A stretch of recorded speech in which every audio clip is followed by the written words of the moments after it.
What's up, everybody, and welcome to another edition of High Mythology. Whew. The show where we get higher than a boulder thrown off of a mountain onto the head of a giant and tell you guys silly stories from mythology and folklore. Mm-hmm. Shit people used to actually believe in. Shit people used to actually believe in. Today. There's still a few people who actually believe in it today, actually, too. Yeah. It's weird. Weirdly, this one actually turned into a cult and lasted all the way into like the 1700s. Jesus. It's one of the latest of the like Greek mythology cults to have remained. The cult of Heracles. Yeah. So spoilers. Yeah. Today's story is going to be the story of Heracles or Hercules. They're both the same guy. In case you've ever wondered that, don't feel dumb. I definitely had a point in my life where I was like, who the fuck is this guy? I mean, I had no idea. Yeah. They were connected. The only Heracles that I ever knew was the Disney shit growing up. Yeah. The names, the changing of the names gets me sometimes. Yeah. Like, I think it was like a week or so ago, I was like, I don't think I know a lot about Ulysses. Who the fuck is Ulysses? And then I looked it up and I was like, oh, he's Odysseus. I know everything about fucking Odysseus. I know what you mean. Like, Except for that they called him Ulysses. I had no idea these names were different, like Roman versus like the Greeks' names until I was like actually in high school. I was like, what do you mean they're the same person? Yeah, and there's even an era change in Greek where the names change. Yeah. So there's a lot of it like where they change and then they change again once it hits Roman. So it gets a little confusing. Welcome to the historical Bible. Yeah. It's gonna be a pretty epic story. We're not sure on the runtime, so apologies if this guy turns out long, but I don't think any of you guys will mind. Nope. It's gonna be an epic one. This is part Part 4 in our O.G.s of Greece series. Yep. We are building up gradually to an epic ancient Greece crossover. But this Hercules was definitely one in the ancient Greek world. He would be the comic book equivalent of Batman. Oh. So there's a lot. Basically, the reason I say that is because in Batman, if you look at comic books, almost anyone who has written comic books that has a name, at some point had to write for Batman. So at some point they did Batman stories. And it seems the same way with Greek mythology. Anyone who did mythology at some point did Hercules. Yeah. And so there's a lot of different variations and versions and things like that. But everybody wishes they got a little bit of Herc. Huh? Everybody wishes they get a little bit of Herc. Yeah. And I mean, you'll see why. He's definitely got the epicness of the story. Hashtag sticks out until infinity. No, actually, he didn't dick out a lot, which is odd because he hung out with Theseus, and when you see the two of them together, Theseus is dick out, and Hercules is like wearing pants and a lion cloak. He probably just didn't want to make other men feel inadequate. Yeah, he probably did not. Yeah. And he was really tired of the ladies coming out. Yeah. So like, let me just cover that shit up. Yeah, I used to roll with my dick out. Then everyone said I carried a fucking giant club, so I put my dick away. I mean, I can understand that with Paris. Yeah. From your Trojan War. Yeah. Of course, fucking what's his name, Hector, felt inadequate next to Paris. Oh yeah, that thing was massive compared to his. Those vases, what the fuck? That's still my favorite vase. That's a third it's the leg. Vase with just fucking Paris's giant dong while he's talking to fucking Hector, and fucking Helen's eyes are just bing locked right onto it. I mean, if it's there, you gotta look at it. Yeah. I don't know anyone who wouldn't. Yep. I mean, if it's just going to be flopping around, somebody's got to pay attention. I gotta see it to believe it. So, go without further ado. Why don't you go ahead and take us away there, Kimbo? All right. So the story of Heracles, or Hercules, is an epic drama about the wrath of a stepmother and the negative effects of inbreeding. Oh, yeah. So there are many different small variations, being that he was covered by almost every ancient era writer. But aside from all the small variations, there are two very distinct stories. It's what we call the old version and the epic version. The Heracles with a K or versus the Heracles with a C version. The K versus the C. Mm-hmm. Oh, that's kind of like you and me, huh? Yeah. Kimbo versus Collins. Mm-hmm. Except it is Kimbo Collins now. Represent. Yeah.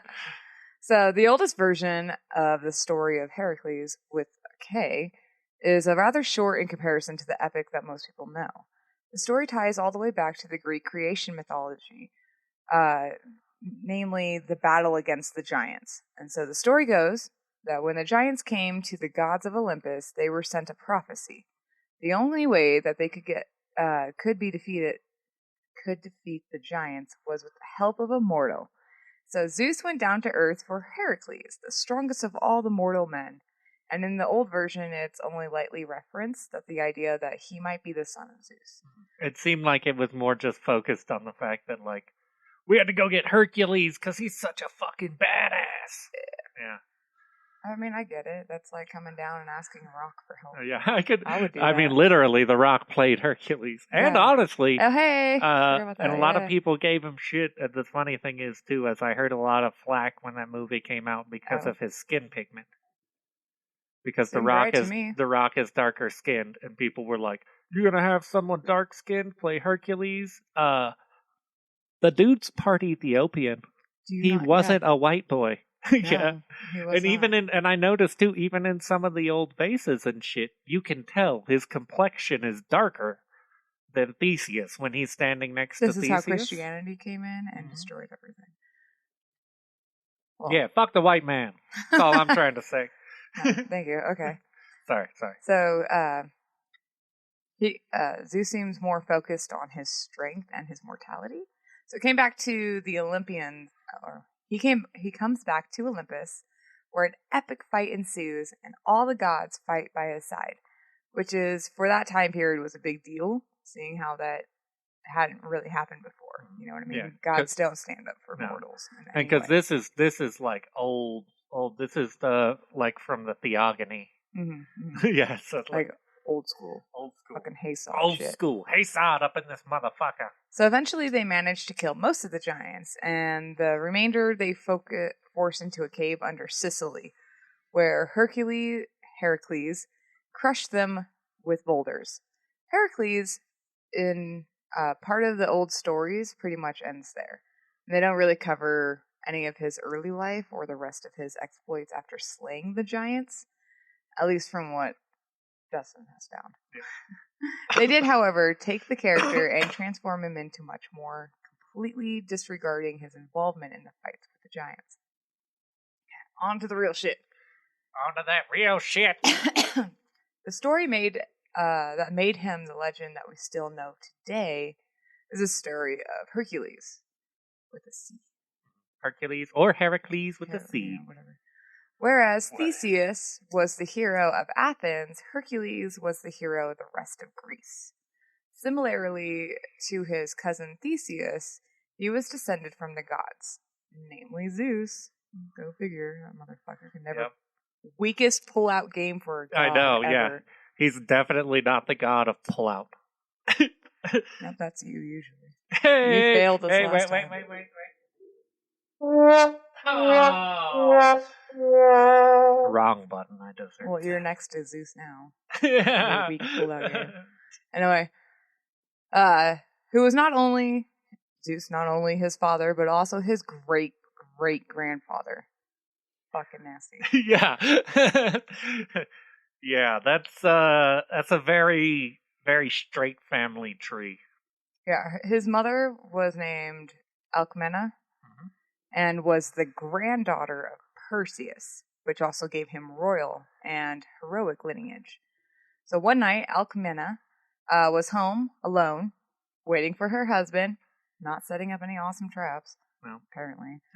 Her husband, the great general Amphitryon. Amphitryon, yes. Yeah. I was like, I can see what it says, but I cannot pronounce it. To return from battle. She was waiting for him to return from battle. So Zeus, being the creeper that he was watching lustfully, and he came up with a plan. He transformed himself to look like Amphitryon and went down to Alcmena, ready to some romance. Ready to get some romance. So he got with Apollo and Hermes beforehand, and they made that one night last for 3 days. Yeah, he stopped the sun from rising. So he went over to Helios, and he was like, slow your roll, bro. Slow it down. Her husband's coming home tomorrow morning. I want to make this last. After their 3-day fuckfest, Zeus sneaks out and goes back to Olympus. Later that morning, the real Amphitryon,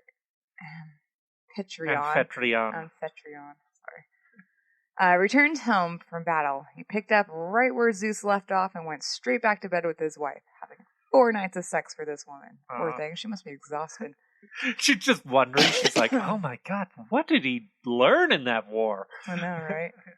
Definitely some fucking stamina. Well, I also like to imagine that the first time when Zeus came in, he came in just like fucking, Rico Suave, just throwing down that good dick game, just 3 days straight. And at the end of the 3 days, she's like, my God, you've never done it like that before. That was amazing. And then Zeus leaves and the dude walks in, and Amphitryon. Like 17 yeah. And Amphitryon walks in, and she's like, oh, more? And then 2 minutes later, he's done, and she's like, that's more like what I remember. Yeah. I would say, what the fuck on the 4th night, like, that's all you got?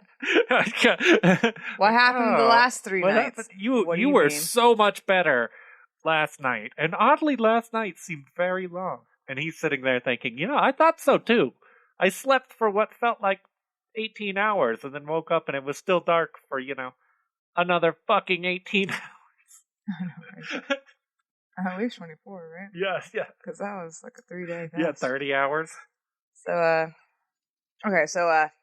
Alcmena was pregnant with 2 boys, and one of the sons would be her husband's. His name was Iphicles. And the other son of Zeus would be Hercules. And although Alcmena still had no clue that she had slept with Zeus, there was someone who refused to let things go. Up on Olympus, the marriage between Hera and Zeus was on the rocks. Yeah. Zeus was notorious for cheating on his wife, and Hera, not only being his wife, but the goddess of matrimony, did not like this. His infidelities were bad, but worse was when the way he would parade them around in front of her. Dude, yeah, not fucking cool. Yeah, no. He did a lot. I mean, half of her co-workers were his fucking half the staff up on women. Olympus was the children of Zeus, who he had with other women, Artemis Apollo with Leda, fucking Hermes. Yep. Yeah. Yeah, he's Dionysus, yeah. No, I think the only kid that they had together was Ares, the god of war. Yeah, and he didn't like Ares and he at all. hated Ares. Yeah. Oh, and they had one. They had a couple more. There's one that they not well known. Yeah, there's one that we mentioned at the end of the Not story. even Hephaestus is hers. No, I mean, Hephaestus was around before he got married to Hera too, though. I'm pretty sure that was his. We talked about this. He was the son of him and that fucking Titan chick. Yeah. Yeah. Check out episode 1 for that. Episode 1. Okay, so at that point, like half the staff. Yes. Okay, never mind. Sorry.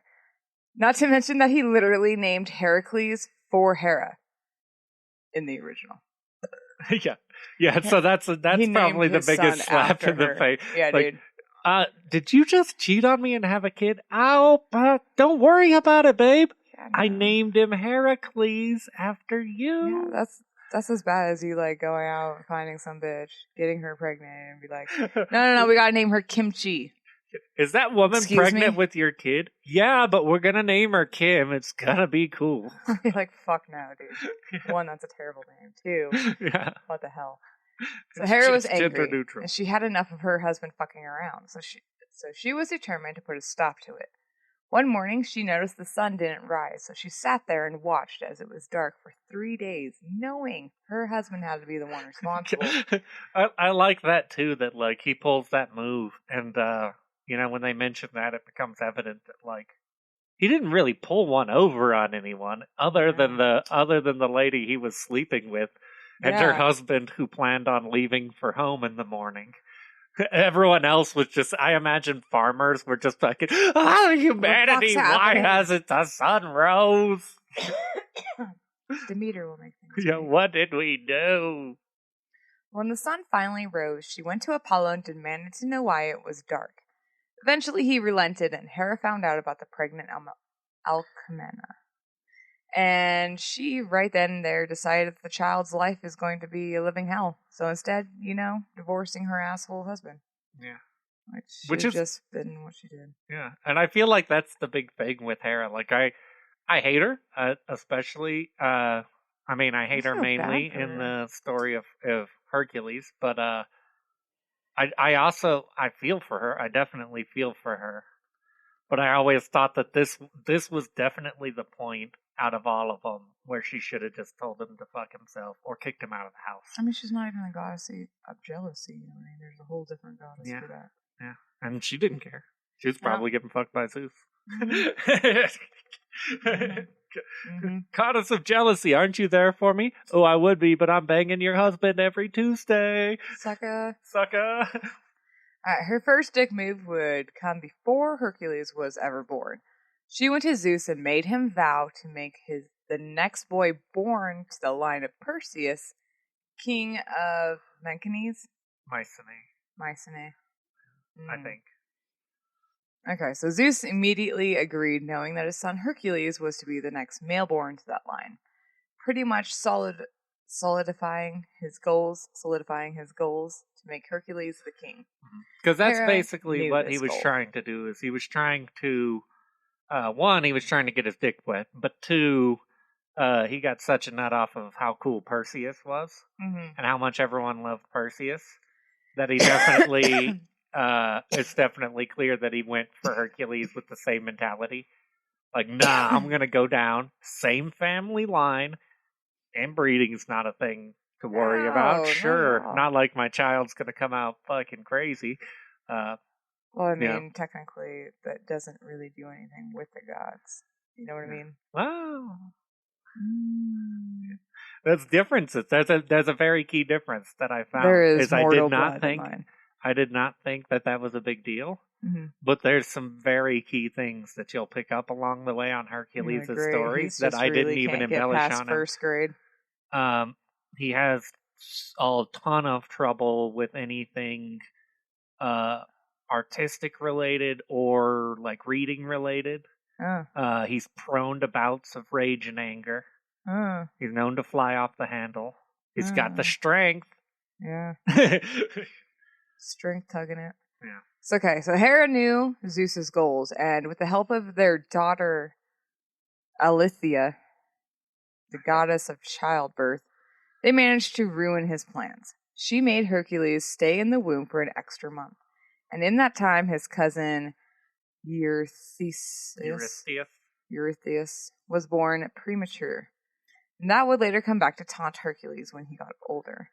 Shortly after his birth, Hera would take another shot at Hercules. One night, after Alcmena had laid the babies down in their crib, Hera sent 2 giant serpents.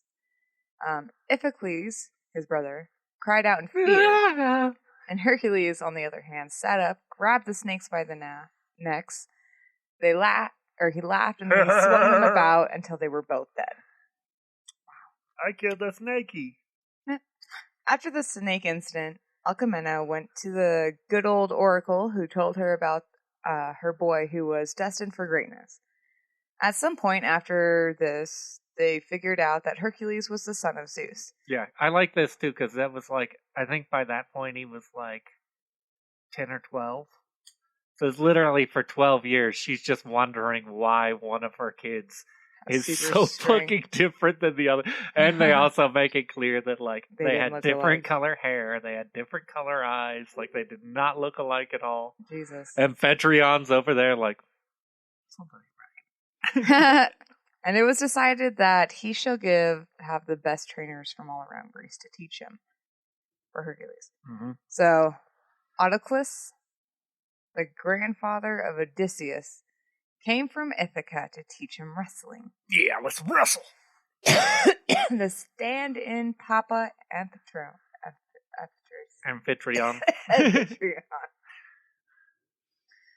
Taught him to ride a chariot. Eurytus taught him archery. Castor taught him swordplay. Castor is Hera's brother, right? Castor is Helen's brother. Yeah. Okay. Castor taught him swordplay, and lastly, Harpalycus. Harpalycus. It sounds like something Harry Potter was. Harpalycus. The son of Hermes taught him to float like a butterfly and sting like a bee. Expelliarmus. So he taught him boxing, fencing. Oh, boxing. Yeah. Fisticuffs. So aside from fight training, they would also attempt to educate him. However, something was not quite as easy to accomplish as the feats of his strength. Yeah. Hercules would forever be known for his strength and heroism, but his stupidity and temper would be eventually his downfall. The first example of this is in his music teacher. One day, during music practice, he flew into a rage, beating his teacher to death with his lute. He was very regretful, but that would only be the first of many accidental murders. Yeah. Sounds a lot like Disenchantment. Yeah. I didn't mean to. Yeah. And I like how they lump that one into accidental, too. It's like, yeah, but I'm pretty sure he was trying to maim him and accidentally killed him, so that's not really an accidental. Because it sounds like he just didn't like music and didn't like trying to make music and wasn't good at it. And when the teacher pressed him to make him better, he got pissed off at the teacher. For real. And then just attacked him with the fucking lute. Which, you know how many times you have to hit someone with a lute to kill them? I imagine at least 30 or 40 times. Yeah, Hercules probably like 10 times. Yeah, a lute's gonna break before they are. So at a certain point, you're just beating them with a handful of lute pieces. Mm-hmm. So once Hercules turned 18, he left to seek adventure. Adventure! The people of Thebes were in a rough spot at that time. So outside the town in the woods roamed the lion of Citharon. Citharon. Citharion.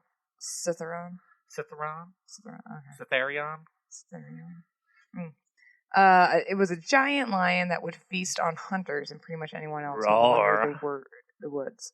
They were also under constant threat from the minions, who constantly demanded a tribute of 100 cows from Thebes, or they would slaughter random citizens. Hercules first set out for the lion. And on his way, he came to a big olive tree. He cut it down, and then he turned the trunk into a club. Jesus, what a fucking brute. Yeah. And it's a big, when you see the club is basically like 3 sizes. Yeah, it's like torso width at the tip. Jesus Christ. Yeah, it's a big ass fucking club. Hercules hunted the great beast for 50 days before finally killing it with his new club. New club! After he killed it, he skinned it, and then he would wear the skin as a cloak and the helmet for the rest of his adventures. Bro, check out my now he's always skin. Covered with a lion on him, so just think about that. On his way back to Thebes, he came across the minions, who were on their way to collect their toll from Thebes. He fought them all and beat them all, and then cut off their noses, ears, and hands, tied them around their necks, and then sent them packing. Wow. He went hard. In exchange for their lives, he made them send the same tribute they had required from Thebes. Yeah. Here, I'll take away everything. I already took your fucking ears, but hopefully you can still hear me as I fucking yell this into your decapitated ear. I like to imagine. You hear that? I like to imagine, too, that's where the slowness comes back into play. He cuts off their ears and he's just yelling it in. 100 cows! Send 100 cows! Or I'll come over there and kill random citizens. Yeah.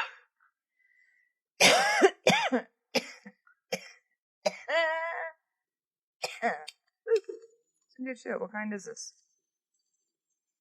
That's right, you didn't buy it. It's creamsicle. Gotcha. Let's get that little hinty orange flavor. A hint of cream.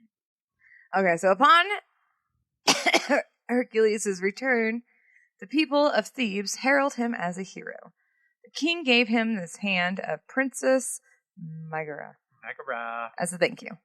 And the two of them went out to the country and got a nice little house. They had 8 children, and Hercules devoted himself fully to them as father and husband. They lived happily ever after until Hera found out about that shit. Yeah.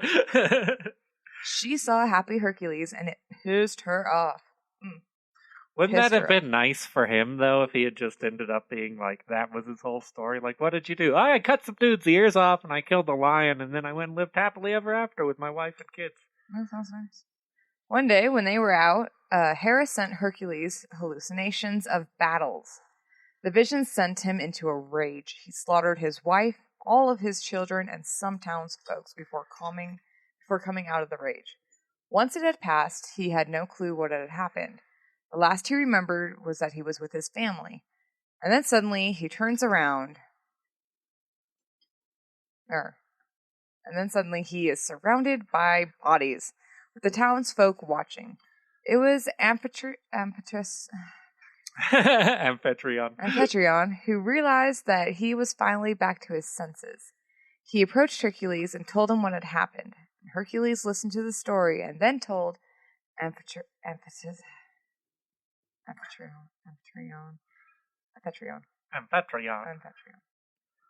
Bro, did I do that? Amphitryon answers him sadly. Totally, bro. But you were all crazy and stuff. Oh, shit. Like, should I spare my own life then? Nah, fuck it, bro. I will avenge these debts on myself. Get some. Very Mexican. That wasn't the intent. Before he finished the deed, he was caught off guard by a friendly voice. And that was the voice of his cousin, Theseus. Theseus stepped in and grabbed his cousin's blood-soaked hands, which in ancient Greece meant that Theseus shared in the guilt, and so too must share whatever the punishment may be. Then he spoke to Hercules. Don't start back. Don't keep me from sharing all with you, cousin. Evil I share with you is not evil to me. Men great of soul can bear the blows of Olympus and not flinch. Hercules responds, Bro, do you even know what I did? Theseus looked at him in the eye dramatically and says, I know this. Your sorrows reach from Tartarus to the tip of Mount Olympus. Then Heracles. Well then, you know what? Fuck it, bro. I'm gonna go ahead and die. I'm gonna die. Yeah, fuck it. Fuck it. And Theseus. Said no hero ever, bitch. You must suffer and be strong. Come to Athens with me. Share in my home. Eat of my food. Bang my wife. Let me have the glory of helping you. Wow. Theseus' proposal was followed by a long and awkward silence, which would eventually be broken by Hercules. Bro, did you say bang your wife? Fuck yeah, totally, Rager! I will be strong and wait for death. I'm not going for Mexican. I don't know where you're getting Mexican. So Hercules went back to Athens with Theseus. And once in Athens, the people embraced him. They all refused to condemn a man who had no knowledge of his crime he committed. Hercules could not bear this. He felt in his heart that he was still responsible, and therefore must suffer for his crimes. He went to the Oracle of Delphi, because everyone does, and to figure out how to repay his blood debt. She agreed with him that he needed to redeem himself, and that she came up with the perfect way. I have the perfect way! Yeah. She sent him to his cousin, Eurystheus. You need to go hang out with your cousin. Who she knew to be cruel and a wise man. She demanded that for his penance, he must do whatever task the king of Mycenae asked of him, without question. And so he set out. But overhearing them, Hera set out as well. The plans to make sure that Hercules paid his debt were in full. Yeah, she really got. She was behind all of these fucked up things that he had to do. Yeah, her and Eurystheus, or her and Eurystheus. Who is he gets pretty silly. Yeah. Okay, I'll let you go. I won't. Before Hercules could make it, Hera showed up. Eurystheus was a smart man, and aside from that he had always kept Hera's favor ever since she made him king. The two of them got together and came up with a series of trials, each harder than the last. We would call them the labors of Hercules, or the 12 trials of Hercules, as they came to be called. Each labor is a task that would consider impossible by any mortal. Model. It's impossible. Any model It's can't do impossible. it. No model can do that. So true. The first labor was to kill and skin the Nemean lion. Nemean lion. Nemean. Nemea. Mm. Nemean. Mm. Nemea. Nemea. Mm. I think it's Nemean. Nemean. Nemean lion. Although Hercules was already known for slaying the mythical lions, the Nemean lion would be no pushover. The Nemean lion was no ordinary lion. In some myths, he was the child of Typhon and Echidna, the mother and father of monsters. Roar. And if you don't know that, check episode 1 again. Mm-hmm. In others, he is the child of Selene, thrown from the moon to the earth at Hera's behest. Space lion. Space lion! Epic space lion. Either way, the Nemean lion's fur was golden and was unbreakable by mortal standards. His mane was metallic, his teeth and claws were stronger and sharper than any sword ever made by man, which you know is flint or iron. Yeah, actually, basically steel. Yeah. It's pretty much steel or maybe animation. Anything harder than bronze at that point in history. In his youth, he was raised by Hera, who eventually sent him down to wreak havoc in Nemea. Yep. Yeah, she's kind of a bitch like that, too. She just sent him down there. And she's a god. She can do whatever the fuck she wants. Yeah, she was just like, go fuck up the Nemean countryside. Yeah. When Hercules started his search, he came to a small village that was beset by the lion. Roar. In the village, he met a young boy that told him of the damage of the lion that had done to the town. And then he explained that there was to be a sacrifice to ask for Zeus to get rid of the lion. Hercules told them not to bother because he would slay it. They reluctantly agreed to wait, but only for 20 days. If he returned within 20 days, they would sacrifice a ram to Zeus in thanks. If he didn't, they would sacrifice a boy in hopes that Zeus would notice such a big sacrifice. I like that move, too, that he's like, I'll go kill it for you. And they're like, yeah? Well, hurry back, because we're going to kill this fucking boy if you don't. The boy's like, I didn't agree to that. Yeah, no, you were the one who stopped and talked to him, kid. It's on you. You volunteered. I was only 4 years old. He doesn't understand. Yeah. Hercules took up a bow and his club and set out at once. After about 14 days of searching, he came upon the lion on top of a hill. He shot his bow at it, not knowing, as we do, that no weapon could penetrate it. And after the arrows didn't work, he fought it all day to no avail. Just boxing it. Yeah, boxing it, hitting it with his club. Yeah. Remember, he's not the brightest. Yeah. Oh, my arrow couldn't get it. Maybe I will just punch it. Why isn't this working? The next day, he set out again after it. And this time, he tracked it back to a cave.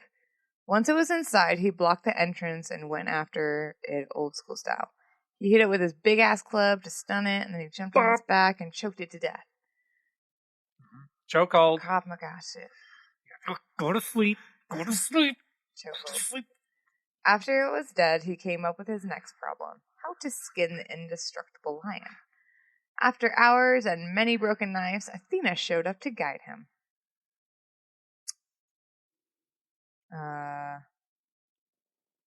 Hey, idiot. Use the claws. Thank you, pretty lady. Once it was skinned, he returned to the village, and then back to Mycenae. Mycenae. I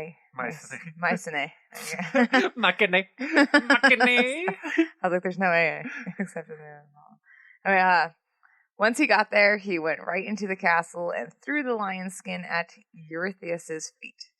Eurystheus was freaked out and he totally thought it was sending Hercules to his death. Oh. Some stories say that he was so freaked out he just gave Hercules the pelt and was like, that was the lion pelt he wore. Yeah. Just wrapped in gold. Yeah. Either way, Eurystheus gave him his next task, as also forbids him from entering the city again, making him show his trophies from outside the wall. Nice. Don't come back in here with that shit, bro. Eurystheus is just so freaked out by his cousin, and it sounds like at no point until the very, very end is Hercules even being a dick to him. It's like just because he thinks Hercules is going to catch on to it, he's like, go kill the lion, and Hercules comes back like, here's the pelt. He's like, oh, fuck! We're cool? Don't kill me, We're man. cool? Okay, go kill the Hydra. Yeah. So, yeah, his next test was to go to Lerna, near Argos, and kill the Hydra. The Hydra was another child of Typhon and Echina. And also, to our listeners from the first episode, all the big fans out there who tuned into the very beginning, when we listed that big list of monsters that were the children of Typhon and Echina, a lot of them are going to come up in the story. Yeah, it's Typhon. He sent the rest of the gods in fear. Yeah. The king of have monsters. to go across the fucking Mediterranean to stay safe so that Zeus could throw a mountain on top of them. Mm-hmm. Oh yeah. Again, episode 1. Episode 1. Okay, so Hera, the kid of Hydra, was raised by Hera specifically to kill Hercules. And the beast lived in the swamps and had 9 heads, and one of them is immortal. Yeah. Only one of its heads. The big twist was that if you could cut off one of the non-immortal heads, 2 grew in its place. Cut off one, and 2 more shall take its place.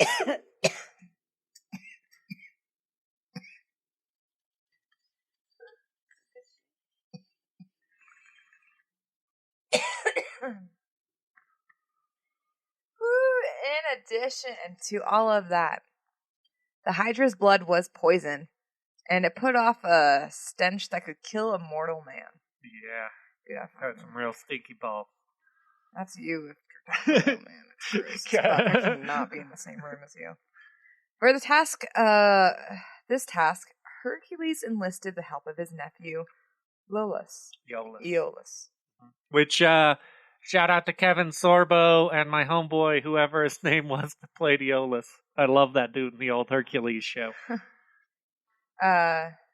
Hercules went into the swamp and lured the Hydra up.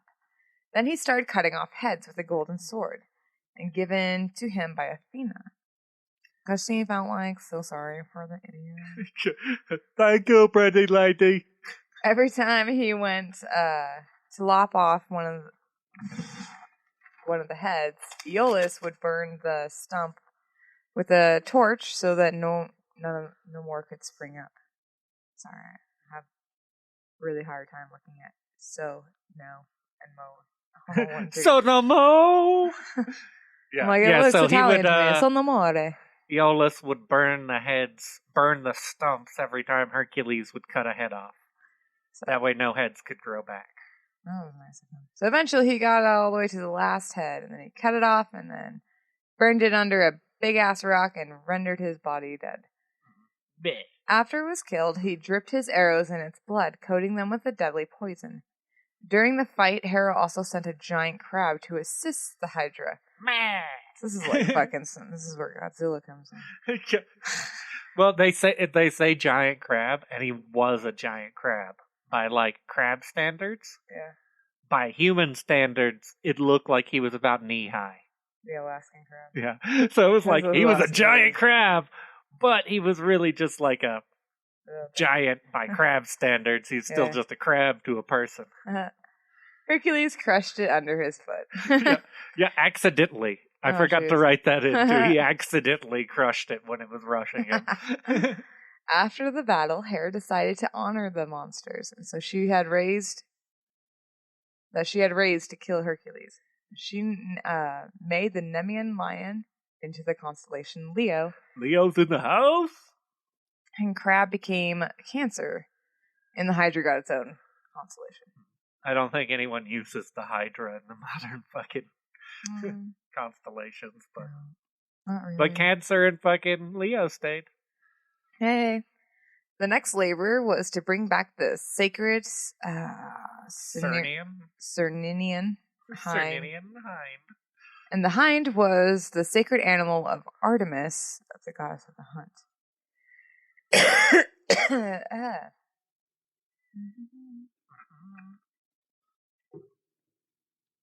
She was larger than any other deer, and although she was female, she had a giant rack of golden antlers. She had a big ass rack. Oh, little pussy. She had bronze hooves that allowed her to run faster than a flying arrow. And to kill the hind would have been an easy task for Hercules. But to capture it without hurting it was a real challenge. I like how they do give him every task they give him, they make it as hard as possible. They're like, that sacred deer that can run faster than arrows and is almost impossible to kill? Yeah, I could kill that. Capture that alive for me. What? And Don't then take its hurt hide. it. Don't hurt it at all. Yeah, you can't kill it, you can't hurt it. He spent a whole year hunting the hind.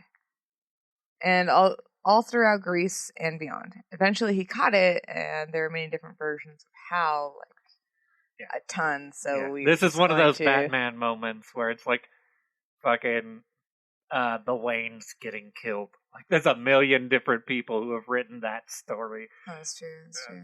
So we're just gonna go over two of our top favorites. Yeah. First, the silly one is the silly one. Okay, he came up on it while he was sleeping and snuck up close, basically spooning it. Just keep it calm, and then he tied it up. All nice. Yeah. And they say too, like the way he did it too was definitely like he was delicate. He was just S&M like shit. Snuck up, just pet it to keep it asleep, keep it calm, drape the rope. He's just back there just spooning it. Shh, shh, shh, shh. It's okay. Nice. And then the other cooler version is that he made an extra long, hard arrow, and then shot it between the hind legs as to stick it in the spokes. He's shot it in between the hind's legs, like a stick in the spokes. Ah, okay. Yeah. So he didn't actually hit it with the arrow, but he caught it in between the legs, so it went and tripped forward. Okay. And either way, he captured it. But once it was captured, he set off back to Mycenae. And on the way, he ran into the twins Apollo and Artemis. Artemis at once knew what the king was trying to do, and he was trying to make Hercules the object of her wrath. Yeah. So Hercules apologized, and Artemis forgave him, under the condition that he free the hind so that it can return home. He agreed, but kept it for a little longer just to complete his quest. Okay, but it's going to a little bit longer. Just a bit longer. Okay, okay, lady. We're almost there, pretty baby. Yeah. Apollo and Artemis are just taking pity on him. Oh, we told Zeus not to fuck in the same family line twice. Yeah, but Aphrodite does. She doesn't give them babies, though. No, she has the best pull-out game. She has the first tramp stamp. I bet. Yeah. Shooteth upon my back. Wow. He brought the hind back to Eurystheus, but told him that in order to get it, he had to come to Hercules. Knowing that Eurystheus was slow and weak, he waited till he got close to the hind to release it. The hind ran away back to Artemis, and Eurystheus was left with nothing to show. He tried to blame Hercules, but Hercules just laughed and called him slow. Haha, too slow, bro. Eurystheus was pissed and declared at once that Hercules' next task be capture the Erymanthean boar. Erymanthean boar. The Erymanthean boar was much more aggressive than the hind and would be much harder to catch. The boar was ginormous, and it was known to come down from the mountains to destroy crops. Yeah, destroying everybody's crops. I didn't like the scarecrows out there, man. They fucked up scarecrows. Mm-hmm. But it from the pictures, if any fucking Studio Ghibli fans out there, what is it? Princess Mononoke, the giant boars. Oh yeah. Yeah, he's like that big of a boar. Mm. A big motherfucker. Mm. About 4 humans high. Uh-huh. Alright. So to figure out how to catch it, Hercules went to his old friends, the centaurs. Pholus and Chiron? What's up, Chiron?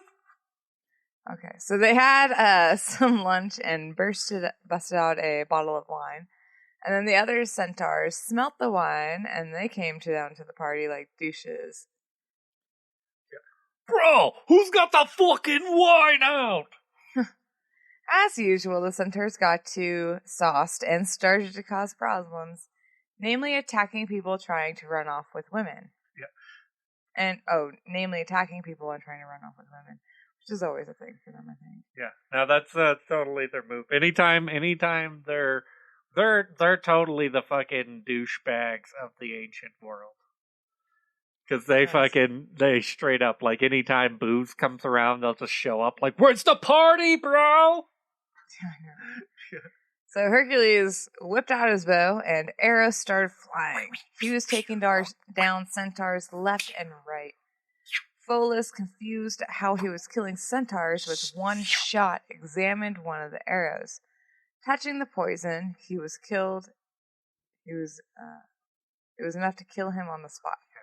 That's how strong that fucking Hydra poison is. It was just touching the arrow tip with the poison was enough for it to fucking kill him. Yeah. So after the battle, Chiron told Hercules how to capture the boar. Hercules put the plan into action, and he went up to the mountain and pushed the boar back into the snow until he was submerged. Then he tied him up and took him back. And when he took the boar back to Eurystheus, he was so frightened he hid in a big jar and told Hercules to get rid of it. Yeah. The funny thing is that if you look at Eurystheus' jar, like right now, there's a picture of an ancient jar with a picture of him on it, where he's like, in a jar. He's in a jar on a jar. Yeah. Jar interception. And I wonder if you got the original, in the original on the jar there was another picture of him in the jar. Mm. It's a jar within a jar within a jar with a dude in it. But I love that move too. Hercules comes and he just jumps into the jar. Oh shit! Just leave it by the door. Let's see. Okay. Are you all right, cousin? His fifth labor was one of the weirder ones, and he was to clean out the O.G.s stables in a single day. The O.G.s had some big fucking stables with like thousands of cattle and horses. So worse, it had to be cleaned. It had not been cleaned in years. So he quickly came up with a solution. He diverted the Alpheus and the Peneus rivers so that they flooded the stables and washed away all the poops. And that would have really sucked to be down the river. Yeah, just downriver swimming, and you're like, that would have sucked. It starts to dry up. Like, where did the current go? Oh my god, the brown tide.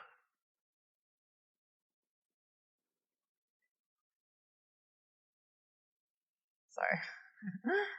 Okay, so his next task would be to drive away the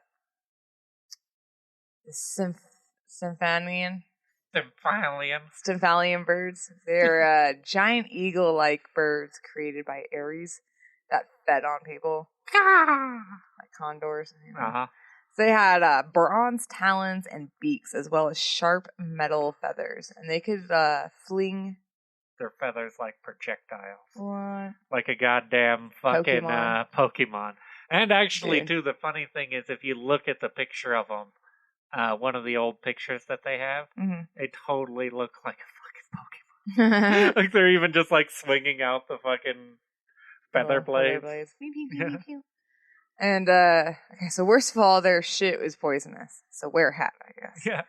And to get them out, Hercules once again needed some divine help. And that came from Athena. She showed up and gave him a rattle made by a blacksmith god, Hephaestus.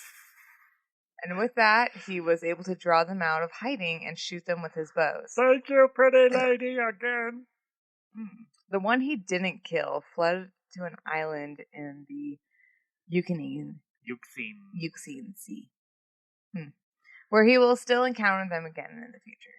In a future story. Bam, bam, bam. On the 7th labor, we get a throwback. Throwback labor. A little desperate housewives of the Crete reunion. Hercules was sent to steal the white bull from Minos. And in case you hadn't caught on, I am fairly sure that this motherfucker is trying to make a zoo. That's like the 4th or 5th animal he said to him. Go get me these strange animals. For real, dude. The Cretan bull was one of the easier ones for Hercules' labor, seeing how the Minos was totally ready to get rid of that thing. You know what I mean? If you need to recap, here's why. The short story is that it fucked his wife. Yep. And the long story is on last week's episode of the O.G.s of Greece, Part 3, Theseus. After Hercules wrestled it to the ground and pinned it, he sent it back to Eurystheus. Depending on the myth, the pot gimmick is repeated. Yeah. I like to think that he was just like always jumps in on a pot when he hears Hercules is coming. And Hercules is coming back. He's got the bull. He tried to sacrifice it to Hera, but she turned it down. So he released it and it ran to Marathon. And that's where the Marathonian bull came from. It was the same bull as the Cretan bull. It just got released and ran. And I also love that. That's another thing we'll see repeated. Is no one lets Eurystheus sacrifice anything to him. He keeps trying to do it to be nice. He's like, Hera, let me make a sacrifice to you. And she's like, I don't fucking want that. And then, later on it comes up to where he does it again for Zeus. Like, Zeus, sorry I've been fucking with your son. Let me sacrifice this. And Zeus is like, no. I don't want that shit. No. What are you doing? Get out of here. That came from my brother. Fucking gross. What are you doing? I don't fuck my brother. Yeah. If it came from Hera, we'll talk. Maybe Demeter. Hestia chooses to be a virgin.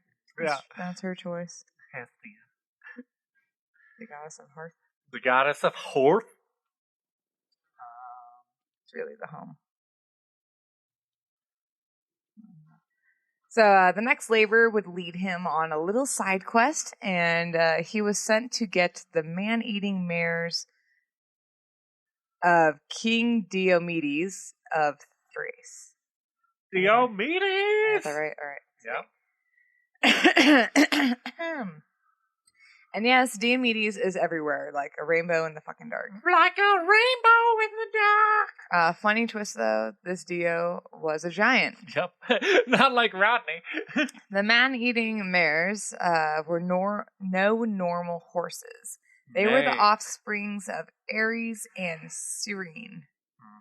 And they ate human flesh. And some even said that a few of them breathed fire. So Hercules set off for Thrace, but on the way he would have to make a pit stop for his old friends because it was on the way. Yeah.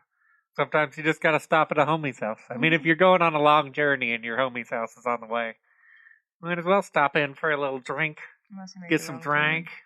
We made the wrong turn once. We forgot. Sometimes you make a wrong turn in Albuquerque. Yep. Well, yeah. We're gonna take a quick little break. Sweet. It won't seem like anything to you guys because we'll be instantaneously back. But I still like to tell you because I'm on it. And we are back. Refreshed and ready to go. All right. So, Diomedes.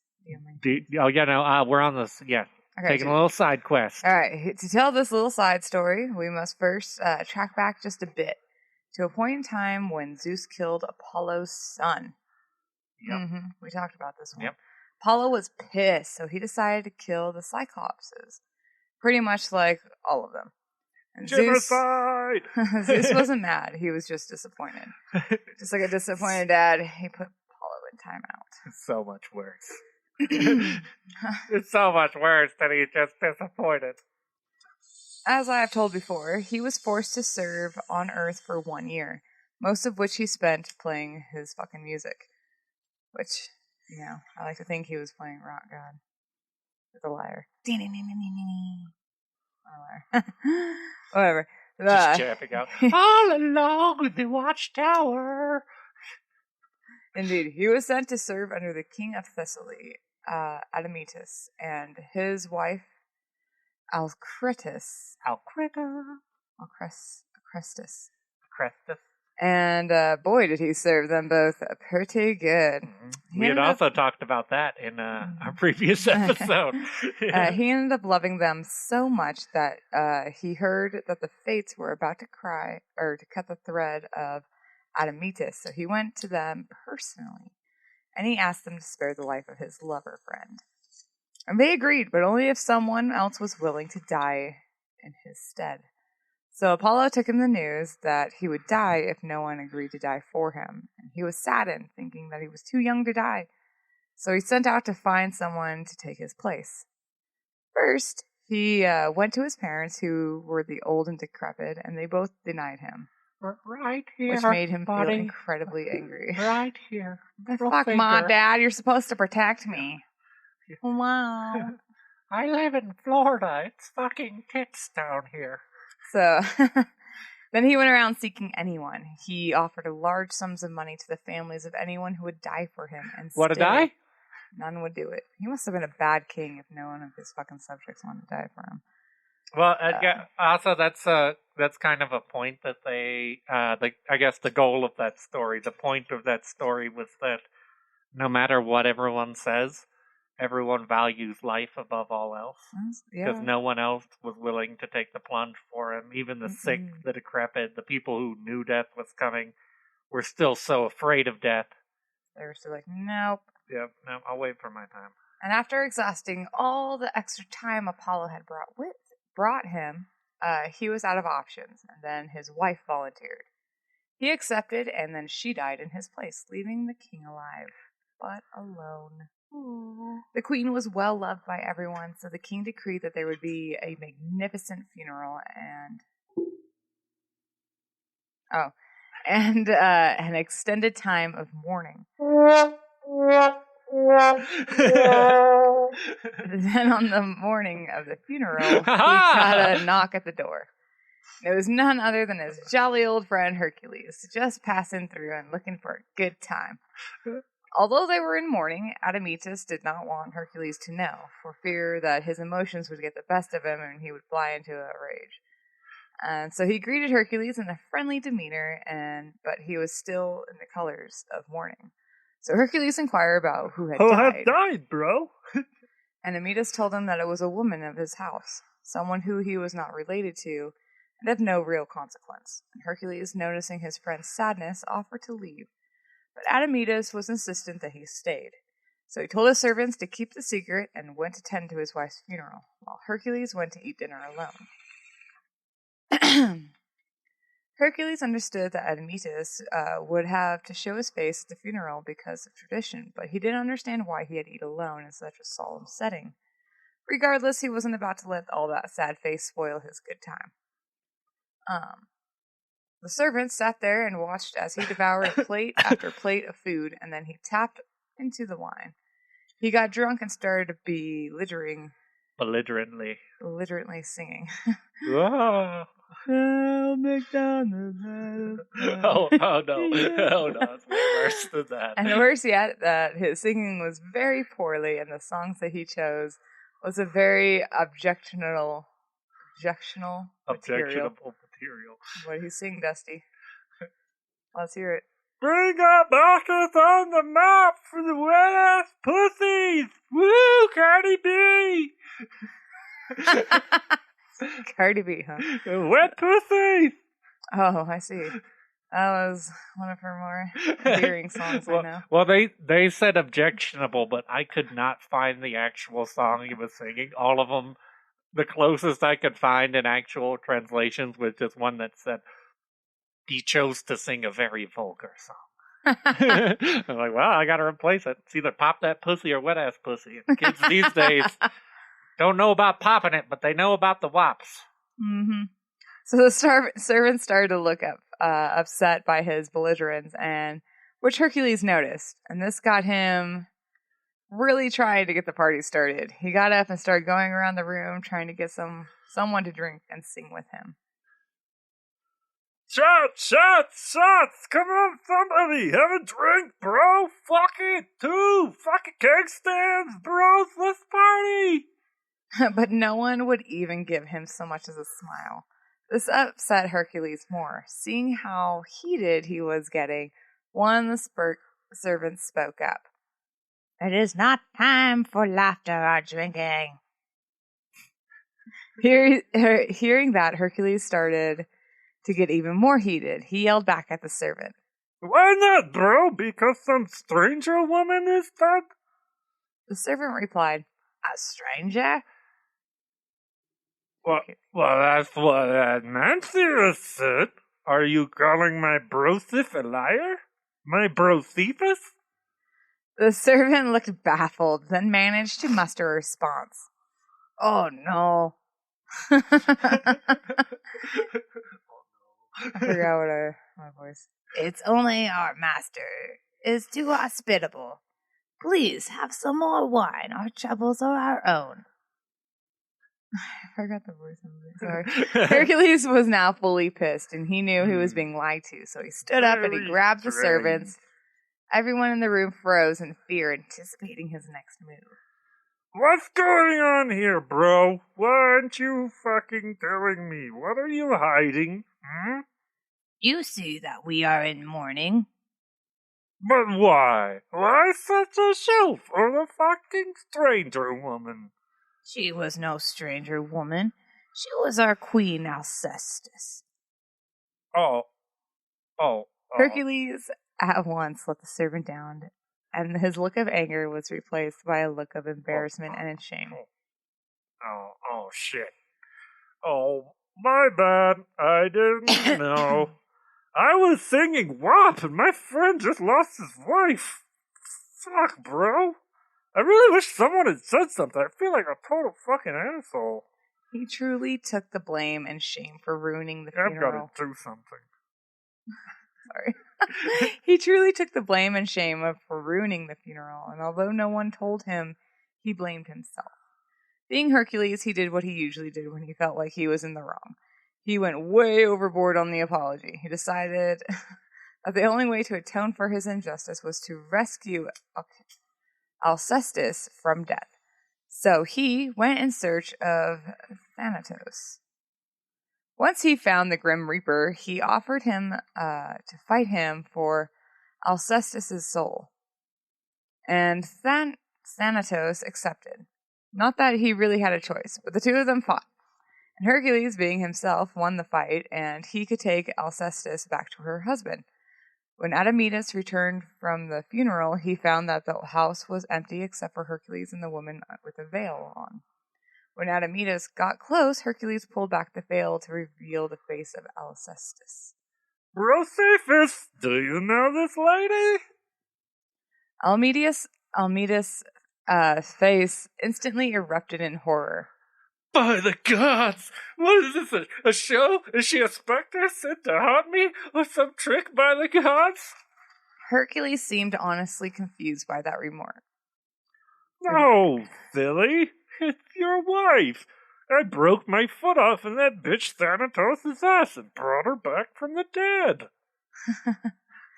Realizing that she was the real deal, Admetus lost it. He promised Hercules his eternal gratitude, and Hercules did not see why it was such a big deal. No biggie. He was simply happy to have a tome friend to drink with finally. And after some good times, he headed back out to complete his quest. Wow. Yeah. I like that he just brings her back. Goes and fucking fights the Grim Reaper and brings her back. And then he's like, no, what? Yeah, we can drink, bro. Hey! Are you ready? Let's Time to party bro now? I want to party still. He sounds PC. Yeah. My bus is gone, bro. PC that didn't make it past 5th grade. Not even kindergarten, actually. Yeah. I got the name for it. He's a slow bro. Process, I don't know what to do. Back to labor number 8. And those good old man-eating horses. Hercules made it to the Thrace, but getting the actual horses alive was going to be a feat. He knew that if he were to just approach the horses, he would be caught off guard by the giant Diomedes. On the other hand, if he went after Diomedes, there was a chance that the horses could get away. So he enlisted the help of his friend Abderus. And Abderus, bringer of the 6-pack. He would catch the horses and have Abderus hold them while he took on Diomedes. He found the horses and tied them up, and then he gave the rope to Abderus. And with them secure, he went on after the giant. It was a hard fight, but Hercules was able to take him to the ground and then club him to death. Yep. Pretty much again. Yeah, that's his move. Do you want to see my fighting style, bro? What kind of style do you... Oh, he's just fucking hitting me with that tree! Jesus. Boom! Boom! Boom! Smash. Smash! Hercules, smash! Once Diomedes was dead, he was back to check on his friend and the horses. Sadly, the horses ate Abderus. What the fuck? Yeah, they're man-eating horses. That's the most horrible type of horse you could possibly have, too. I feel like. It's like, if you're a giant, but... Did you feed the horses today? Well, they ate the stable boy already, so... Do you want to go feed them? No, I only have one arm left. Yeah, they just keep taking I fed them yesterday. For real. Can you feed them? That one breathes fire. I can't even get close to that one. How do you ride that? The whole time you're riding it, the horse just keeps looking back, trying to bite you. Yeah. Okay. Okay. The power within! So, sadly, the horses ate Abderus, but they were still close enough for Hercules to wrangle them up. Wrangle! However, there was still a problem of them eating human flesh. And to solve this problem, Hercules fed them the body of Diomedes, which was enough to curb their appetite until they got back to Menike. I like to imagine that because he was a giant, they were literally just all fat and bloated horses. When they got back to it, like, well, I can't eat anymore. Not right now, anyway. Give me like 20 minutes. Oh, I had so much fucking giant for lunch. I'm gonna have to skip dinner. I can't have any stable boy. God damn. Not yet, anyway. Not yet. I'll take a midnight snack now. Alright, so after they were returned to Eurystheus, he offered to sacrifice them to Zeus. Zeus was not down. Those things are creepy as fuck. I don't like those horses. Can you get them away from my temple? So instead they ate my priestess. So instead they were released into the wilds at the base of Mount Olympus. With that, Hercules was sent on his 9th labor. And the one that was way harder than it needed to be. The quest to steal the girdle of Hippolyta, the queen of the Amazonians. And she's a badass. We'll eventually do a Amazons episode. They'll probably get a multi-parter too because there's so many badass Amazons. But yeah, her girdle was made by Ares, who was her father. Oh shit. Yeah. So, stuff that, Wonder Woman. Your grandpa is Ares, and you killed your grandpa. How does that feel? How does that feel? Pretty Pretty shitty. Yeah. But then again, it was Ares, so. Yeah. Kind of an I mean, asshole, and at no least one she's really not liked in the him same anyway. situation as Hercules, where, his grandpa is his brother. Ew, fucking nasty. Yeah. Yeah. Okay, sorry. Hippolyta and the Amazons were very reclusive. She didn't, but she did already presumably know Hercules from the time she spent with his cousin Theseus. Yeah, and we mentioned that in our last week's episode, the Theseus episode. Mm-hmm. Hippolyta was actually his baby mama.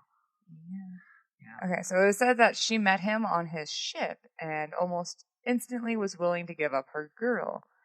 It is even said that there were some vibes going on. Mm-hmm. Yeah, the girdle wasn't all she was going to give up.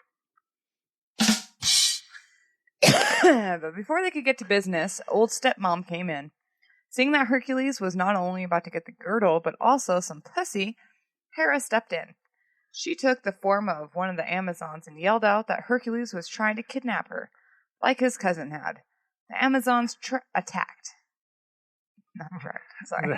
They attacked! They attract! Yes, they do. Hercules flew into a rage and he killed Hippolyta along with some other Amazons. And then he took the girdle and sailed back to Mycenae. Yeah. The sad thing about that too is Hippolyta was totally not involved in it. She was on his side. But as soon as they turned, he literally did that thing that they always talk about being afraid of Hercules doing, and literally just went full berserker mode and started killing everyone on the ship. Yeah. Yeah. Fucking nuts. Who wants to fight? I kill! For real. Taste the blood gives Hercules boner. Fucking gamma radiation. Yeah. Alright, so his next labor, and what he thought was going to be his last, was to travel to the far west. He was to steal the oxen of Geryon from Erythea. One of those mystical lands in the west. Geryon was a giant that had 3 bodies and 3 heads. He was the son of Chrysaor, who came out of the Medusa's neck hole, and the Calero, the nymph.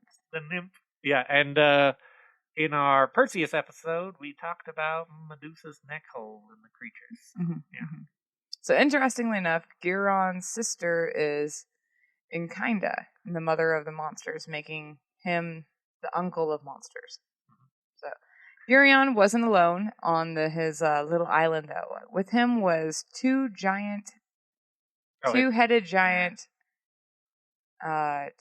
guard pooch Orthos, the brother of Cerberus, that we've also talked about. Yeah, those 2 people were with him. So the journey would not be easy. He had to travel to a place that none come back from, at the edge of the world. The journey would take him further than he had ever been before, and he traveled to the very edge of Europe. It was said that there he set up the immortal memorial to his journey. He took 2 large rocks and stood them up on either side of the strait. One in Gibraltar, and the other in Ceuta. I think so. Spain, I think. Yeah. The Pillars of Hercules. Yes, they would become known as the Pillars of Hercules, or the Gateway to the World. Just beyond that is Atlantis. Yeah. So. Fuck no. Okay, so from what I found out, and I thought Atlantis was a big thing. Like it was the only mystical land past there. It's like, yeah, that's where Atlantis was, but then that's also where Hyperborea was. That's where fucking the place he's going for Geryon was. It's where the fucking Garden of the Apples. Like, there's so much shit on that side. It really makes you wonder if they went to Mexico.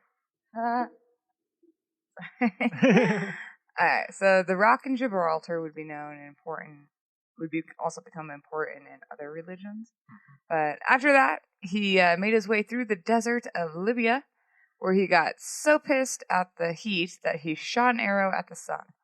Helios saw this and admired his strength, so he gave him a golden cup to take him across the Sea of Geron. He thought he could actually hit the sun. What a silly little boy. What a silly little boy. Here, take your fucking golden Take my cup. golden cup. I peed in it. I peed.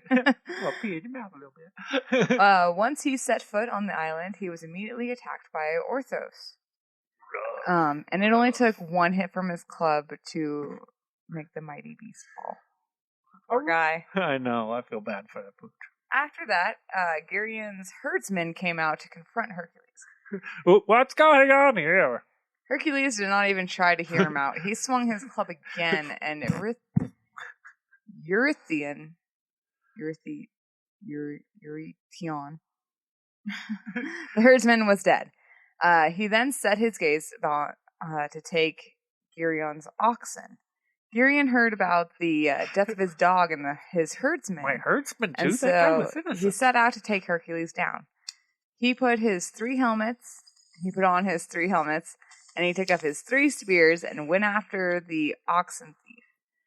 Gerion's 3 spears, 3 helmets, and large size made him a foe to be feared by most men.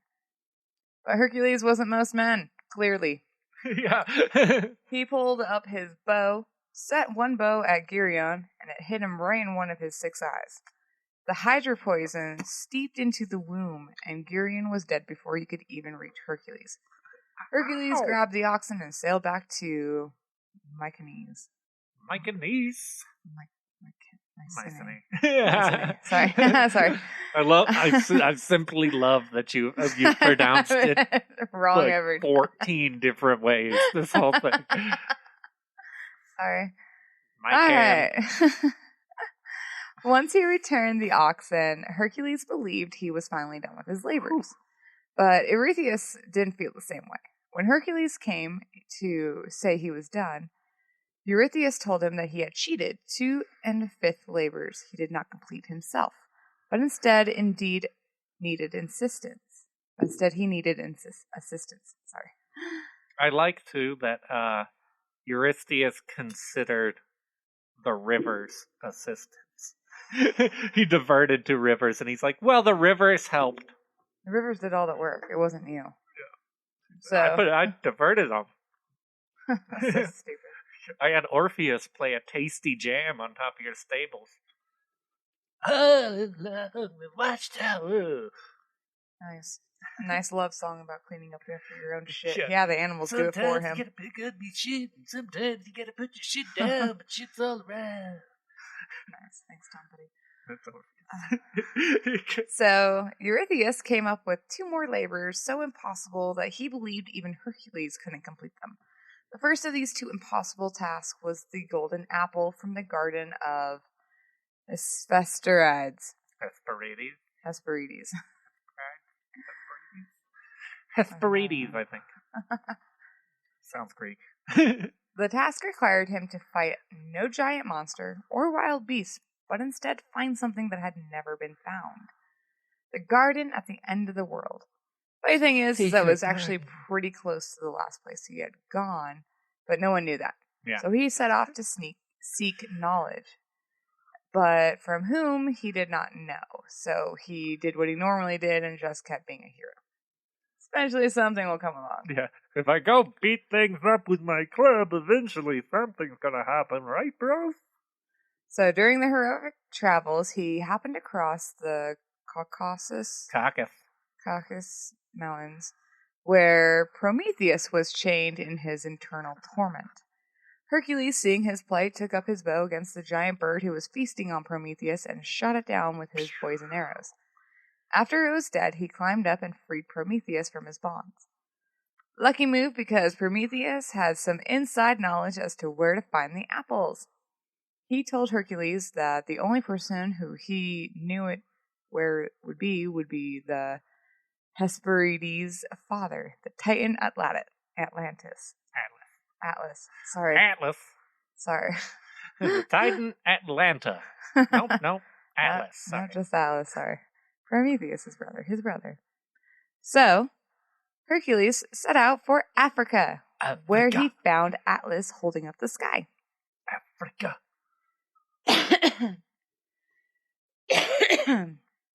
After a long debate, Atlas agreed to help Hercules get the apple, on the condition that he would hold up the sky for a bit so that Atlas could take the trip himself. He missed his daughters, and Hercules, being the guy that he was, agreed and shouldered the burden for Atlas so that he might take a vacation. Many days passed before Atlas returned, and when he did, he had a new perspective on things. He brought the apples, but told Hercules that he was not going to hand them over. Instead, he was going to take them back to Mycenae. Yeah. Wait. Thank you. I'm going to get it wrong the next time. I know. Then, live his life as a free man. Hercules was not happy to hear this, but he knew that this was a situation. This was a situation his strength could not get him out of. So instead, he would have to use something he seldom used. His brain. In a bold move, Hercules announced to Atlas that he was beaten. So he agreed to let Atlas go with his plan, only asking for one thing. That Atlas could hold the sky for just a second so that Hercules could put a pad on his shoulders. Atlas, being the only guy dumber than Hercules, agreed. Took back the burden, and as soon as he had it back, Hercules laughed at him, scooped up the apples, and headed back to Mycenae. Oh, yeah!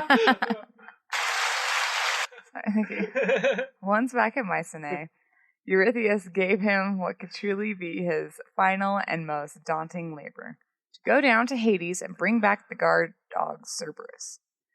Hercules set out down to the bowels of the underworld, which, if you were keeping track, it didn't actually seem that hard to find. Yeah, so far, I think we're 3 out of 4 on our O.G.s of Greece have just walked into the underworld. Right. So he went down there to tame the guardian to the gates of hell. Once in the underworld, he went straight to the throne of his uncle Hades. There he found his cousin Theseus, who was super pervy, Pirithous, sitting in the chairs of forgetfulness. He freed Theseus, but no one really wanted to free Pirithous. But they tried, though, but couldn't remember. Should I let that guy out? No. Oh, yeah, that recant from our last week's episode with Theseus, Hades' response was a raised middle finger and a right here, bro. Right fucking here. That dude tried to fuck my wife. After Theseus was free, Hercules told Hades of the task that was set before him. Hades gave him the okay, provided that he used no weapons and only his hands against Cerberus. Oh, what a nice uncle. Depending on the myth, there are 2 different versions of how their little interaction went down. One version says that he fought and subdued Cerberus with his fists and then carried him back to Eurystheus, who again freaked out from a jar and told Hercules to take him back. And the other version, which I prefer, says that they didn't even fight. Hercules instead approaches Cerberus with a kind demeanor and a hand outstretched. In that version, Cerberus could either smell the relationship to Hades, or because he didn't, or he could sense the kindness in Hercules and bonded with him. Aww. Yeah. And after that, Hercules rode him up to Mycenae.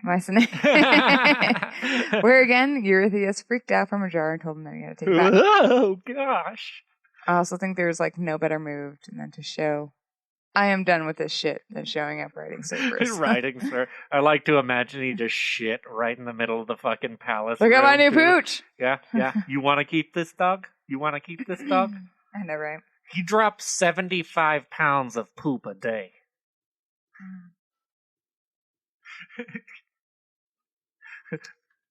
Eurystheus in his jar. I'm only 75 pounds.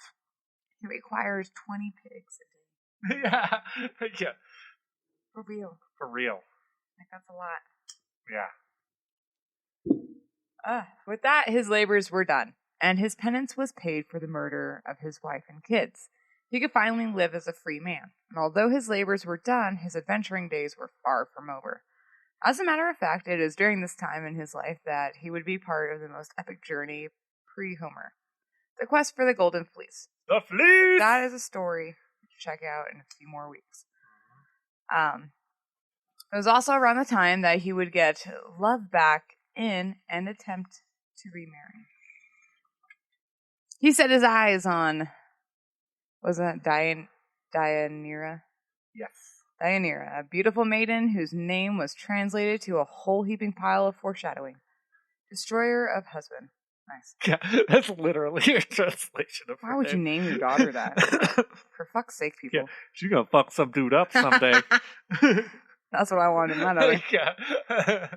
Deianira. Alright. Hercules saw her and at once knew that he wanted to be with her. The only problem was that she had already been promised to the river god, Hercules. Hercules. Hercules. Okay. Yeah. Once he heard this, Hercules went to Hercules and at once demanded that they fight for the honor to marry Deianira. I love how he does this so much too. There's a lot of him demanding to fight people. That's all he and like I mentioned with Thanatos, like him demanding to fight Thanatos. Let's play and chess instead. Like Thanatos didn't want to fight him. Like no one really wants to fight him, but he does not give you an option. I'd be like, no, dude, let's play chess. There's nowhere I could beat. I've got the response to that in a minute. She ain't worth it. She's gonna destroy me. She ain't what bros before hoes, right? Right? Technically, he's his uncle. No. Or cousin. Oh. Because all the river gods and goddesses came from those other two titans. Mm-hmm. Uncle, cousin. Alright. So, I think I'm going to backtrack. Hercules, however, did not want to fight Hercules, and instead suggested that the two of them just talk it out. Hercules' responses was one of the greatest examples of him in a nutshell. Bro, my fists are better than my tongue. Let me win kicking ass, and you may win kissing it. Wow. Hercules was very confused by the strange and nonsensical statement, but realized that there was no way to escape the fight. So Hercules, being a shapeshifter, turned himself into a bull, and this amused Hercules. He had fought and taken down many bulls. But Hercules rushed Hercules, but he was stopped in his tracks. Hercules pinned him, and then pulled off one of his horns, and then stabbed him. Hercules was dead, and now Hercules could have his bride. The two were married, and one day, not long after, they went out into the woods for a picnic. During this outing, they came to a river where the centaur Nessus acted as a ferryman. Sorry. He ferried men swimming people across his back. On his back. Which sorry. is a pretty funny thing to imagine. Bros, come over here. Let's fucking rage. Let's get across this river. Where's your boat? Hop on my back. At this point, you probably realize that most centaurs are dicks. And to add to that, Hercules is not well liked in the centaur community. So Nessus plays cool and offers him a ride across. The only problem is he can't carry both of them at the same time. Being the gentleman that he was, Hercules offered to let the lady go across first. Once they were almost across, Nessus revealed his true intentions, to carry off and rape Deianira. She screamed, and Hercules heard. He quickly took up his bow and shot Nessus, then started to swim across his river to his wife. But once Nessus felt the poison of the hydra running through his vein before he died, he pulled Deianira close and told her his secret. Bro, I'm totes sorry. Take some of my blood, and if you ever think he's out crushing another puss, fucking put it on his shirt, and he'll only think of you. She did as Nessus said and took a vial of his blood, just in case her husband were to ever leave her for another. But it was also around this time that he had ventured to the great city of Troy. And Troy was a city under siege by a giant sea monster sent by Poseidon. The people of Troy had offended him by refusing to pay him and Apollo for building their walls. So he sent a sea monster that can only be stopped by the sacrifice of a princess. So Hercules came to King Laomedon. Yeah! And offered him magical horses that were a gift from Zeus in exchange for his help. Hercules agreed and went to the sea and killed the giant sea serpent with his club. Very Neanderthal style. What are you going to do against the sea serpent? Check this move out. I like to think he's a lot like Bam Bam as a baby. Yeah. Phone sounds. Bam! Bam! When he got back to King Laomedon, decided that he didn't want to pay Hercules. So Hercules was pissed. And so he got together with his friend King Telamon of Salamis. Yes. Salamis. And they sacked the city. Oh my god! Salamis. I'm pretty sure Salamis is where salami comes from. Hercules personally killed Laomedon. And then gave the princess to Telamon. And after they left, Laomedon's son took over as king. The boy's name was Priam. Okay. Priam was made good on his promise to Apollo and Poseidon, also erecting temples for both of them in Troy. Mm-hmm. They were so pleased they came back, and not only to repair the walls, but they made them stronger. Mm-hmm. And nice. Priam we talked about a lot, older Priam in our Troy episode. Oh yeah, I liked him. Yeah. Okay, so this is the point in the whole story was where Hercules starts the downward spiral that would last until his death. At some point on his travels, as a serving boy was bringing him water, he washed his hands. In a total accidental move, he swung his fist back. It was like this big. And it hit the boy, and it killed him. Hercules was full of remorse, but the boy's father knew it was an accident, so he forgave Hercules. But Hercules couldn't forgive himself. He went into exile for almost a year as punishment. I mean, yeah, if you have such strength and you can't fucking, you need to fucking be aware of your fucking that was literally just like a conversational backhand. Like, it was that. Flying 50 feet, hitting a fucking brick wall. Explodes his head. Jesus. After his exile, he went to visit his old friend and archery teacher, Eurytus. And there he met his old friend's daughter, Iole, and fell in love at once. There was an archery contest to earn the right to marry her, so Hercules entered and beat everyone else. After he won, he went to claim his prize. But Eurytus denied him, and some say it was because they were old friends, and some because he knew what happened to Hercules' first wife. Some say he was doing it to try and help save Hercules' marriage. Yeah, because Hercules is married. Either way, Hercules was pissed, so, next level pissed. So he went out and murdered Eurytus' son, Epithius, in cold blood. Dick. Killing Epithius was a bad move. Not only did his friend turn his friends against him, but it brought down the wrath of his father Zeus. Hercules awoke one day to find that he was stricken with illness, so he went over seeking a cure to his sickness, but with no avail.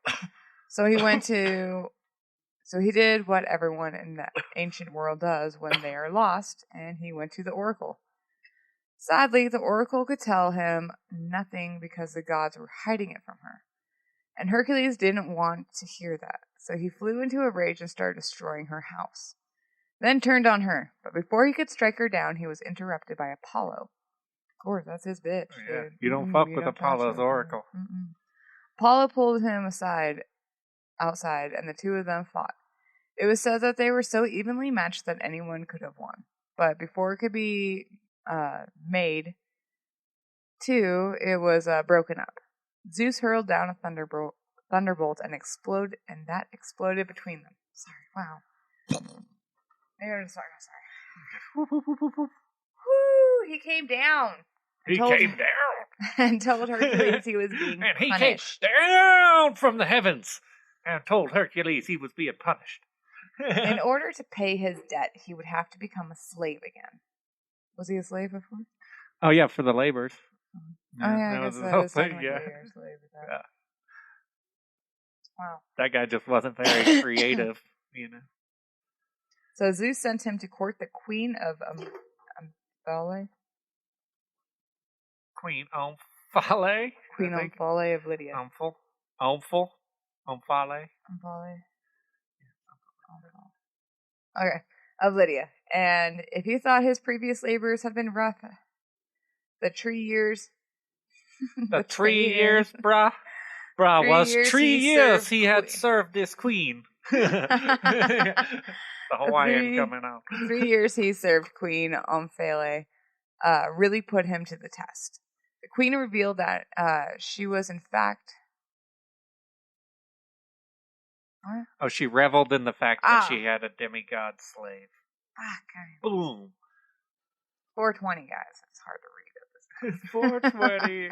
It always gets hard to read at 420. That is true. Okay, there we go. And unlike Eurystheus, who sent him on wild adventures, Omphale truly treated him like a slave. She would make him do menial chores. Menial chores. Menial. And often dressed as a woman. Yeah. She used him for her sexual needs and often passing him around to her friends. Yeah. In addition to his basic slavery, she used him as a weapon to do her bidding and expand her borders. Wow. Yeah, she was pretty cold compared to and it sounds like too it wasn't like with the sex stuff, it wasn't even like a situation where it was like, I'm going to make you into my lover, Hercules. It was like, no, you're my fuck doll. Get over here, bang this, now go do the dishes while you're dressed like a woman, you little bitch. Yeah. She reminds, like Spartan. Yeah. That show's Spartan. Spartacus. Yeah. Yeah, that was a good show. Yeah. Reminds me of that almost. I'm getting the vapors just thinking about it. Oh.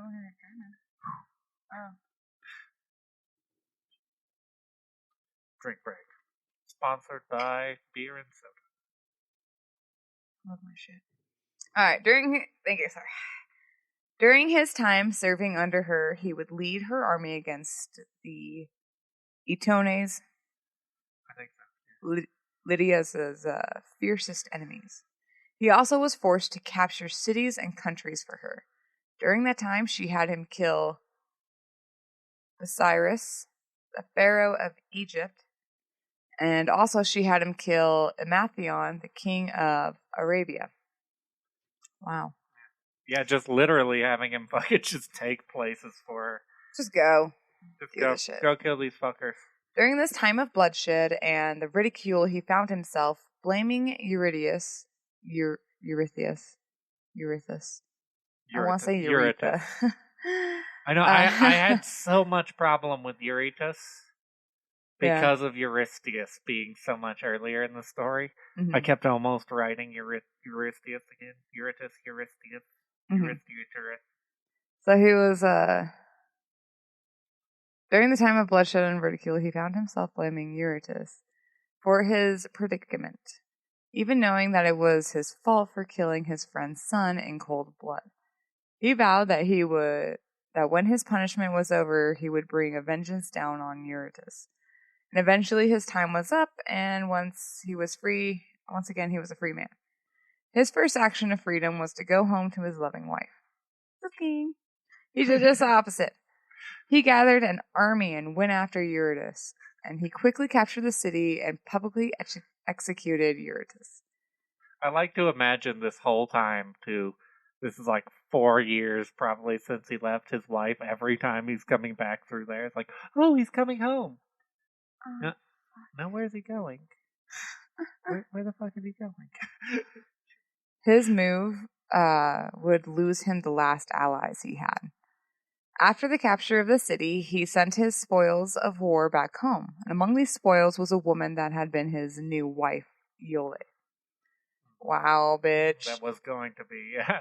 He's pulling a Zeus, actually. He's taking a move right out of Daddy's book right there. Yep. Rub it in your wife's face. The caravan carrying Iole showed up before Hercules. Deianira was waiting for the carriage, and when she saw a beautiful young girl, she got an idea of what was going on. So her suspicions were confirmed when the carriage drive introduced them and called the girl Hercules' future wife. Deianira was hurt by the man that was in love with another. Deianira was hurt. Her man was in love with another. Forgot a comment there, bitch. Luckily, she had a very special love potion just for the scenario like this that she received from Nessus. She acquired a brand new shirt from Hercules and then took that vial of blood she had gotten from Nessus and covered it in the shirt. Then she carefully wrapped it and sent it to Hercules through a messenger. Hercules had just captured the city and was taking a break when the shirt arrived. Woo. Hercules was excited. Fuck yeah, brand new shirt. New shirt day! Yeah, bro, fuck! So his clothes... sleeveless! His clothes were dirty and bloody, and so he took the gift from his wife that he had not seen in years as a good omen. The messenger stood there and watched as he took off his old shirt and put on the new one. I like to imagine because they say the messenger just stood there and watched, I like to imagine it was like almost awkwardly uncalled for. Like the messenger delivered it and he's like, okay, I'm going to change my shirt now. The messenger's like, okay. You can go. Okay, I will in a minute. Yeah, take that shirt off. Look at those fucking abs. Well, it wasn't. Can you stop talking? Someone, Yeah. The shirt that would become known as the shirt of Nessus. As soon as he put it on, he felt it start to burn, and then the burn intensified to the point that it was unbearable. He flew into another rage and beat the poor FedEx guy to death. No matter what he did, the burning only got worse. The blood of Nessus infused with the Hydra venom had seeped into the shirt, and although the poison would kill a normal person, it would only cause an excruciating pain for Hercules. The poison had caused the shirt to burn into his skin, so he couldn't peel it off without flaying himself. He was in constant pain and without the ability to die. So he called his followers, and he asked them to build a great funeral pyre on Mount Oeda, so that he may finally see peace. They built it and carried him up on the mountain, and he got up onto the pyre, and he knew he could finally die, and he rejoiced, saying, "This is rest, my brothers. This is the end. Party on without me, people." The people lifted him up on the pyre, and he asked a young boy named Philoctetes, who had been one of his followers, to take his bow and light the pyre. He did, and the flames took Hercules from the world of man. After his death, he was taken up to Olympus to live amongst the gods as one of them. Hera finally forgave him for being born, letting him marry her daughter Hebe, the goddess of youth. Cool side note is that he would never come up otherwise, as an old man, Aeolus, stormed Mycenae. Oh yeah, Mycenae, so yeah, and killed Eurystheus.